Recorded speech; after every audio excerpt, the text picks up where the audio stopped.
buenas tardes a todos. En primer lugar, gracias al Comité Científico y Organizativo por dejarnos presentar nuestro trabajo. Nos hemos quedado un poco en familia, con lo cual intentaré que la charla sea lo más amena posible. Como ha dicho Isabel, consiste en la realización de un mapa de riesgo de deshumanización en unidades CMA y actuación en consecuencia.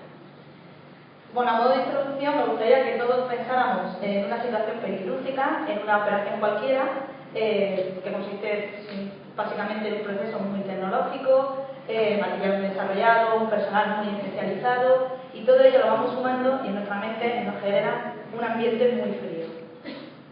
El equipo de enfermería de UCSI del Hospital de Torrevieja, durante un proceso amplio de identificación de mejoras, decidió fijarse en dos puntos importantes: la seguridad del paciente, de la cual hablará mi compañera Vanessa a continuación, y la humanización de los cuidados. ¿Qué hicimos? Pues en un primer momento creamos un grupo de trabajo, elegimos una coordinadora de humanización de cuidados, en este caso soy yo, y nos pusimos en primer lugar a revisar la bibliografía que había sobre el tema. Nos dimos cuenta no solo que era un tema de mucho interés, ya que muchos hospitales habían trabajado sobre ella, sino que venía respaldada por el Ministerio de Sanidad, ya que desde 1992 existen numerosos planes a favor de humanizar los cuidados. Entonces, utilizando como base la descripción del proceso de CMA, fuimos analizando cada uno de los pasos, consiguiendo una primera impresión de cuáles serían los puntos de riesgo, y con ellos elaboramos un listado. Para comprobar que los puntos de riesgo que habíamos detectado coincidían con los percibidos por el paciente, elaboramos una encuesta sencilla que le pasamos a 250 pacientes durante un periodo de 2 semanas. Además, también quisimos comprobar que esos puntos encontrados coincidían no solo por lo que percibía el grupo de trabajo, sino por todo el personal de todo el equipo de la unidad. Entonces buscamos a todo aquel personal que hubiera trabajado en la unidad y le pedimos su colaboración contestando otra encuesta sincera y anónima. Con los resultados de ambas encuestas pusimos en común ideas de mejora y elaboramos indicadores para que a posteriori nos sirvieran para valorar si esas ideas de mejora se habían funcionado. Valoramos el coste de cada propuesta, viendo que la mayoría eran a coste cero y muchas de ellas eran promocionadas por la propia dirección, como por ejemplo que todos los pacientes lleven pulseras identificativas. Pusimos en práctica aquellas que encontramos que eran viables y hicimos una revisión de los resultados. Bueno, ¿qué hicimos? Para mejorar la comunicación con el paciente y la acogida del paciente CMA, incluimos protocolos de historia CMA y patrones escalas.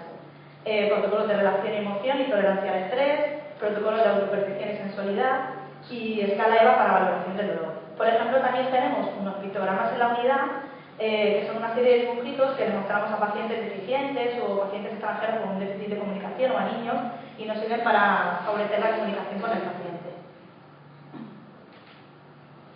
También nos dimos cuenta a la hora de detectar los puntos de riesgo de deshumanización que habían técnicas que estaban en riesgo, bien por rutina, y entonces decidimos adaptar las técnicas. Para ello, algunos de los ejemplos de mejoras que introducimos fueron, por ejemplo, crear el programa de acompañamiento a quirófano para niños o deficientes. El programa consiste básicamente en que una misma enfermera recibe al niño, lo prepara para el quirófano y lo acompaña hasta la misma mesa del quirófano, con lo cual eso le genera al niño o a esa persona muchísima tranquilidad.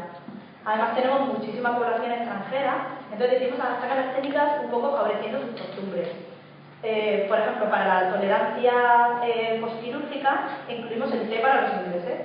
Y luego para pacientes de religión musulmana hemos aprendido a hacer el gorro quirúrgico a modo de hijab para que sigan respetando sus costumbres. En cuanto a los informes de la lectura durante la estancia, favoreciendo la adaptación al medio del paciente, toda nuestra unidad consta de poses individuales cerrados que ayudan a una pronta recuperación y facilitan la intimidad del paciente.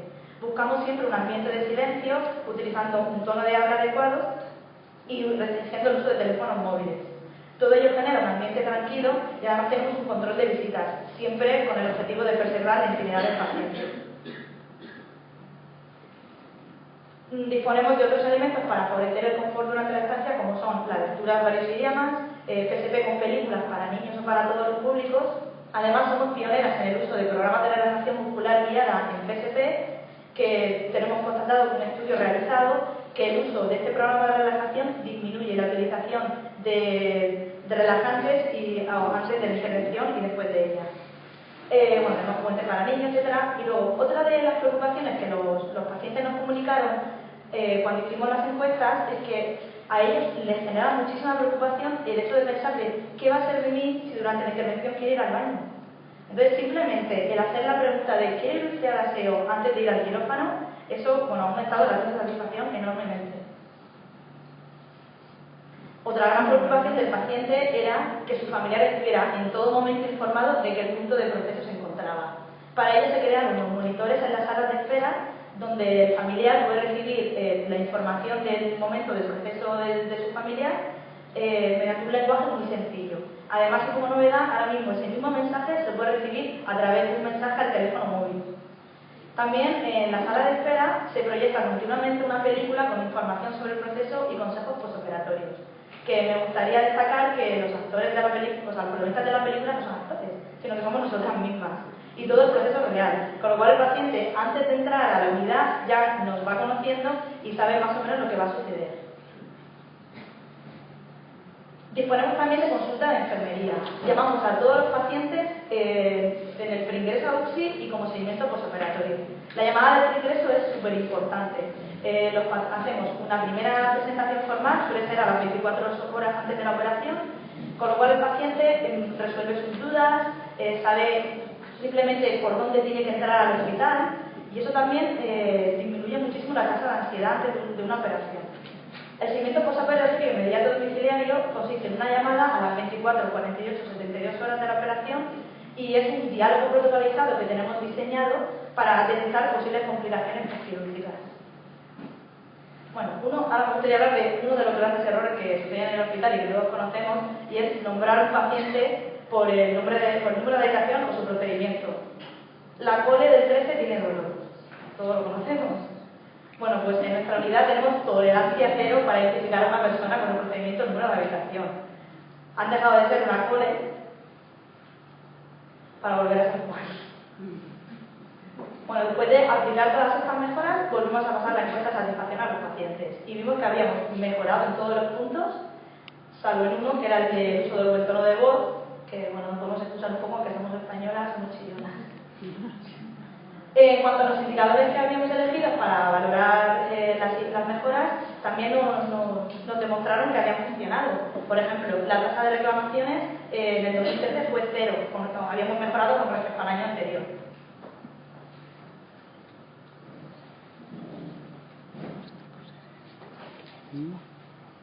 Bueno, como conclusión, una mirada a la realidad, porque nos ha servido para constatar que enfermería percibe de forma diferente el trato que da el paciente y nos sirve como retroalimentación o feedback para ponernos un poco los pies sobre la tierra.